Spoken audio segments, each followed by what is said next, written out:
இத்தனை வருஷம் இந்த இண்டஸ்ட்ரியில் என்னை வந்து ஊக்குவிக்கிற என்னுடைய பத்திரிகை மீடியா நண்பர்களுக்கு முதல்ல என்னுடைய நன்றி. ஏன்னா இந்த 25 வருஷம் அப்படின்றது வந்து எனக்கு தெரியல. ஏன்னா மேபி நான் சைல்டு ஆர்டிஸ்டாக கூட இருக்கலாம்னு நினச்சிக்கிங்க அப்படின்னு கூட நினச்சிக்கிங்க. பட் என்னை பொறுத்த வரைக்கும் சினிமாவை நான் அதிகமாக நேசிக்கிறேன்.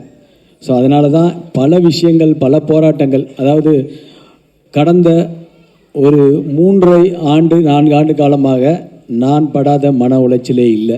அவ்வளோ மன உளைச்சல் இருந்திருக்கேன் என் வாழ்க்கையில். எல்லாரும் சொல்லுவாங்க அம்மா இறந்ததுக்கப்புறம் வந்து அம்மா உனக்கு வந்து கடவுளாக இருப்பாங்க, உனக்கு வந்து கடவுளாக இருந்து அம்மா காப்பாற்றுவாங்கன்னு எல்லாரும் சொல்கிற வழக்கம்.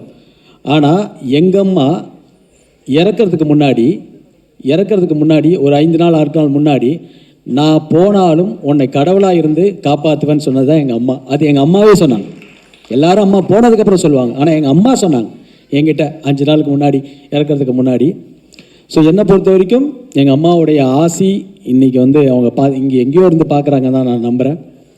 ஏன்னா ஒரு குழந்தைங்களுக்கு என்றைக்குமே வந்து நம்ம வந்து ஒரு விஷயம் பண்ணுறோன்னா அதை ஆக்கப்பூர்வமாக அன்பாக பண்ணணும். அங்கேயே நெகட்டிவ் வந்துடுச்சுன்னா நம்ம லைஃப் ஃபுல்லாக நெகட்டிவாகவே போயிடும். ஒரு தொழிலில் ஒருத்தர் வராரு அப்படின்னா, அந்த தொழிலில் ஏற்றம் இறக்கம் இருக்கும். உனக்கு இந்த தொழில் சரி வராது, நீ வேறு வேலையை பாரு அப்படின்றது தான். அப்போது அந்த சமயத்தில் பேசும்போது எனக்கு ஒரு கை, அந்த கை என்னை பிடிச்சிருச்சு. அந்த கை பிடிச்சி இதை மாதிரி வந்து இல்லை உதயா உன்னால் முடியும்னு ஒரு கை வந்து என்னை பிடிச்சிருச்சு. அடுத்து நான் ரொம்ப ஸ்ட்ரெஸ் ஆகி என்னடா இது அப்படின்ற மாதிரி இருக்கும்போது ஒரு காலகட்டத்தில் படமே இல்லாமல் இருந்திருக்கு. ஒரு படமே இல்லாமல் நான் வந்து ஜூனியர் ஆர்டிஸ்ட்டாக கூட யாராவது கூப்பிடுவாங்களா? அப்போது அந்த டைமில் யாராவது கூட வந்து சப்போர்ட் பண்ணி இவனை கொண்டு வரலான்னு யாரும் நினைக்கிறதில்ல. நாம் நினச்சா மட்டும்தான் நம்மளால் முடியும். ஸோ அப்படி வந்து அதுக்கு ஒரு நேரம் வரணும். அந்த நேரம் வரும்போது தான் அப்போ என்னை ஒரு கை பிடிச்சிச்சு. ஸோ ஐயோ என்னடா இது இப்படி கையை பிடிச்சி, சரி இண்டஸ்ட்ரியை விட்டு போகலாம். எல்லோரும் சொல்கிறாங்க நம்மளுக்கு டைம் சரியில்லை, நமக்கு ஒர்க் அவுட் ஆகலை அப்படின்னு சொன்னாங்க. ஸோ அதனால் நான் வந்து என்ன நினச்சேன்னா, ஓகே இண்டஸ்ட்ரியை விட்டு போயிடலாம் அப்படின்னு நினைக்கும் போது ஒரு கை பிடிச்சிடுச்சு. அந்த கை, இந்த கை அது என் தன்னம்பிக்கை, அது என்னுடைய தன்னம்பிக்கை. ஸோ அந்த தன்னம்பிக்கை தான் இன்னைக்கு வரைக்கும் என்னை மனுஷனாக இன்னைக்கு வரைக்கும் என்னை கொண்டு வந்திருக்கே தவிர, நம்ம வந்து வாழ்க்கையில் வந்து அக்யூஸ் தான். இந்த உலகத்தில் யாருமே வந்து நல்லவனாகவும் கெட்டவனாகவும் இந்த நம்ம சந்தர்ப்பமும் சூழ்நிலைகளும் தான் தீர்மானிக்கப்படுதே தவிர இங்கே யாரும் நல்லவர் இல்லை, யாரும் கெட்டவர் இல்லை.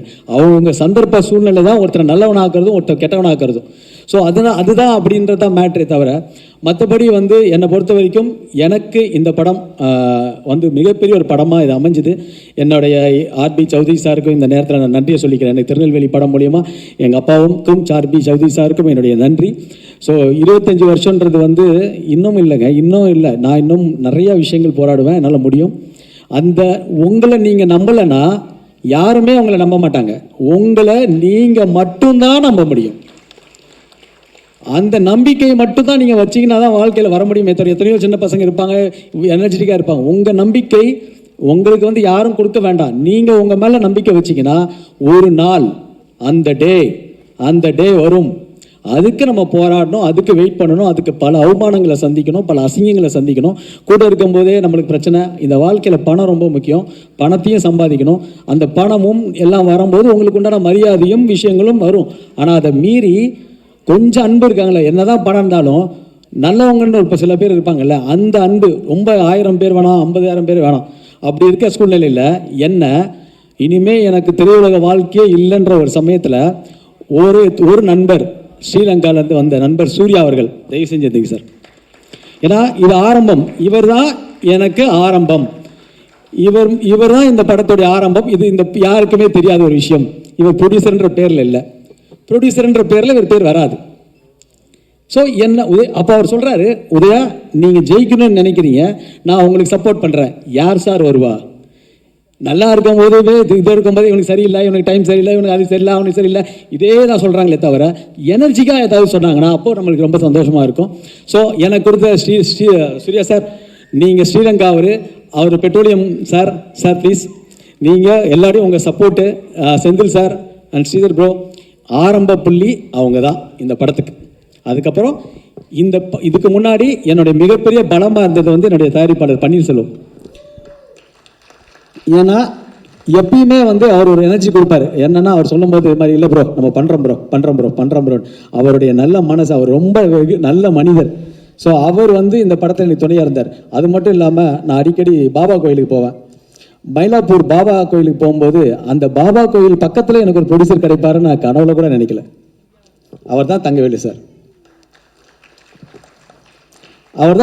சார். அந்த சாய்பாபா வந்து அவருடைய மூலியமா எனக்கு தங்கவேலு சார், அவரும் ஒரு சாய்பாபா பக்தர். ஸோ இப்படி தான் இந்த ட்ராவல் வந்துச்சு. ஸோ இப்படிப்பட்ட படத்தில் இப்படி ஒரு இடத்துல தான் என்னுடைய லைஃப் பயணம் போயிட்டுருக்கு. 25 வருஷம்ல இன்னும் இன்னும் இன்னும் இன்னும் என்னால் ஜெயிக்க முடியும். ஏன்னா என்னை சுற்றி வந்து ஒரு ஒரு வைப்ரேஷன் இருக்குது. அதை மட்டும் இல்லாமல் நல்ல நண்பர்கள் கூட்டம் என்கிட்ட இருக்குது. ஸோ அவங்க எனக்கு சப்போர்ட் பண்ணுறாங்க. இன்னும் இருக்கும் இருக்குது. அதில் சில பேர் வந்து நம்மளை வந்து எது வேணாலும் சொல்லுவாங்க. ஆனால் சில பேர் வந்து எல்லாமே வந்து நம்மளுக்கு ஒரு எனர்ஜெட்டிக் கொடுக்குறாங்க, பார்த்தீங்களா? அதுதான் முக்கியம். ஸோ நாங்கள் வந்து எங்களை பொறுத்த வரைக்கும் நானும் சரி, என் குடும்பமே சரி, எங்கள் அப்பாவை அம்மாவை மதிக்கிற பிள்ளைங்க. அதுதான் இன்றைக்கி இருக்கிறோம். அப்பா அம்மாவை எங்கேயுமே விட்டு கொடுத்து பேச மாட்டோம். யாரையும் ஒருத்தவங்களை விட்டு கொடுத்து பேசிடக்கூடாது. அவங்க நம்மளை வந்து விட்டு கொடுக்காம நம்மளே வெளியில் போய் விட்டு கொடுத்துட்டோன்னா அதுதான் ஆகிடும். அதனாலே நாங்கள் பல விஷயங்கள் அனுபவிச்சிருக்கோம். அதனால என்னை பொறுத்த வரைக்கும் லைஃப்பில் வந்து எங்கள் அப்பா அம்மா ஆசீர்வாதம் எங்களுக்கு இருக்குது. ஸோ என்னை பொறுத்த இந்த படத்தில் டைரக்டர் பிரபு ஸ்ரீனிவாசுக்கு மிகப்பெரிய ஒரு நன்றி. ஏன்னா அவர் வந்து தான் இந்த படத்துடைய கதையை சொல்லி, நிச்சயமாக sir you are a very great director sir, என்னை வந்து ரொம்ப அற்புதமாக பண்ணியிருக்கீங்க. நீங்கள் உங்களோட ஒர்க் எனக்கு ரொம்ப பிடிக்கும். நடுவில் நமக்கு நிறையா சண்டைலாம் வரும், பிரச்சனைலாம் வரும். அதெல்லாம் நம்ம படத்துக்கு தான். ஒரு ப்ரொடியூசராகவும் நான் இருக்கணுன்றதுனால தான். ஸோ அப்படிப்பட்ட சமயத்தில் ப்ரொடியூசராக டைரக்டராக அதே மாதிரி வந்து எனக்கு மிகப்பெரிய support Naren Balakumar music director. என்னுடைய படத்தை எல்லாமே வந்து அவ்வளோ அற்புதமாக மியூசிக் பண்ணி கொடுக்குற ஒரு நரேன் பாலகுமார். என்னுடைய ராஜா, எந்திரிங்க ராஜா, வரவே மாட்டார் அவர். ஸோ அவர் மிகப்பெரிய ராஜா. அதே மாதிரி என்னுடைய ப்ரொடக்ஷன் டீமு. இந்த படத்தில் ரொம்ப பெரிய விஷயம். ஆனால் எனக்கு துணையாக பலமாக எனக்கு ஒருத்தர் இருந்தார். அவர் யாருன்னா என்னுடைய கசின் சிவசரவணன். என்னுடைய ஃபுல்லாக எனக்கு வந்து மிகப்பெரிய பலம். எனக்கு பாதி ஸ்ட்ரெஸ்ஸு போயிடுச்சு இந்த படத்தில், அது காரணம் வந்து என்னுடைய கசின் சிவசரவணன் தான். ஸோ என்னுடைய டீமு முத்துவாக இருக்கட்டும், எல்லாருக்கும் தங்கவேலு சாருக்கு நன்றி சொல்லணும். அதே மாதிரி கேமராமேன் மருது, அதே மாதிரி எல்லாருமே நான் நன்றி சொல்லணும். பேசும்போது சொன்னாங்க ரொம்ப கஷ்டப்பட்டுருக்கோம், ரொம்ப கஷ்டப்பட்டு பண்ணியிருக்காங்க. அவர் ரொம்ப கஷ்டப்பட்டார், ஸ்டென்டிமெண்ட் கஷ்டப்பட்டார், டான்ஸ் ஆட கஷ்டப்பட்டாருன்னு.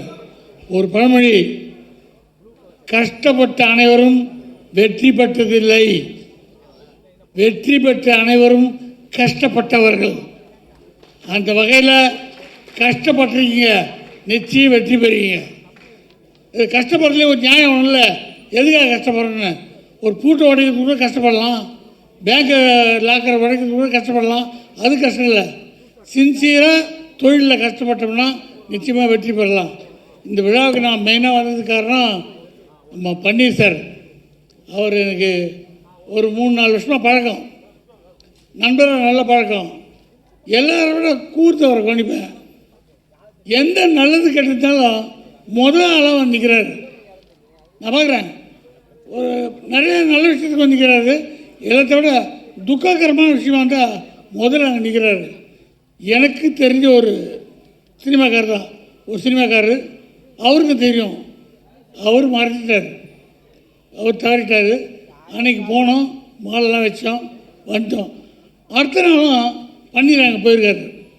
எனக்கு ஒருத்தர் சொல்கிறாரு, ஏன் பன்னீர் போனார் 2வது நாள் கேட்டால், அந்த வீட்டு ஆளுக்கிட்ட கேட்குறாரு, எல்லாம் செட்டில் பண்ணிட்டீங்களா, அதுக்காக செலவு இருக்குல்ல, அவங்ககிட்டலாம் செட்டில் பண்ணிக்கலான்னு. இது பண்ணியாச்சுங்க, அது பண்ணியாச்சு, இதுதான் பண்ணல, அதை செட்டில் பண்ணுறாரு. இதுதான் நட்பு. ஒரு நண்பன் வீட்டுக்கு போயிட்டு அவன் இல்லாதப்பவும் அவங்க குடும்பத்துக்கு கஷ்டமாக இருக்கக்கூடாதுன்னு ஹெல்ப் பண்ணுற மனசு இருக்குல்ல, அந்த நட்பு உள்ளவர் தான் பன்னீர். அந்த வகையிலாம் என்ன கஷ்டம், என்ன வேலை இருக்கட்டும், எதுவாக இருக்கட்டும், பன்னீர் கூப்பிட்டாரு வந்துடுவோம். எதுக்கு கூப்பிட்றாரு, நியாயமாக நம்ம இங்கே வர்றோன்னா பன்னீர் கூப்பிடுவார். இதை விட ஒரு நாள் எனக்கு சொன்னார், ஒரு விஷயம் இருக்குது, இதில் நீங்கள் ஜாயின் பண்ணுங்க. நமக்கு எதுக்கு பன்னீர் இதெல்லாம், நான் எதுக்கு ஜாயின் பண்ணணும், ஜாயின் பண்ணுங்க சொல்கிறேன். இதெல்லாம் வேணாங்க என்ன டக்குன்னு சொல்கிறார், அண்ணே உங்கள் ஃபேமிலிக்கெல்லாம் பிற்காலத்தில் நல்ல உதவியாக இருக்கும்.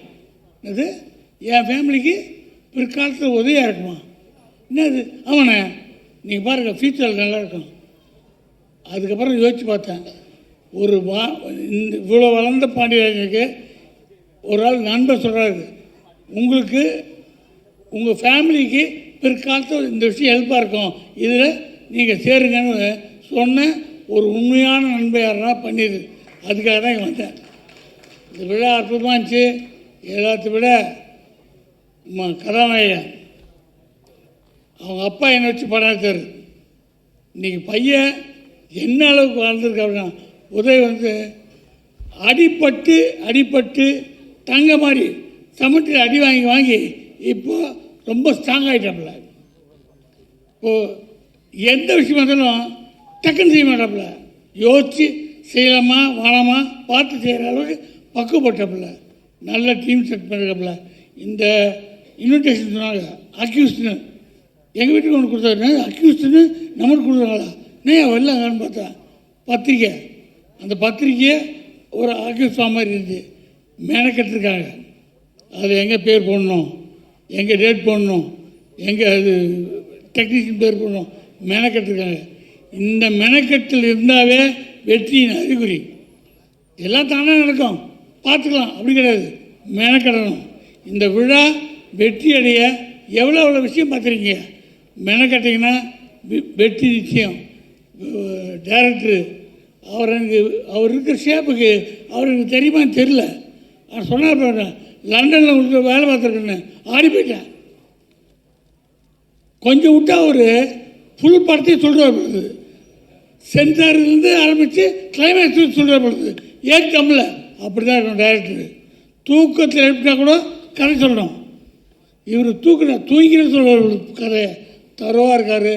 எல்லாருக்கும் நல்ல மனசு இருக்குது. ஜெயிக்கணும், வெற்றி அடையணும், சின்சியராக இருக்கணும். இந்த சொல்லிகள் ஏமாற்றக்கூட யார்ட்டும் இல்லை. வெள்ளை மனசோடு இருக்காங்க. இவங்க வெற்றி அடைஞ்சால் சினிமாவுக்கு மேலும் வெற்றி வரும். அந்த வெற்றி இன்னும் புதியவர்களை கொண்டு வரும். புது ஆளுங்க வர்றதுக்கு இந்த படம் ஒரு உதாரணமாக இருக்கட்டும். இனி புது ஆளுங்க நிறைய வருவாங்க. வாழ்த்துக்கள்.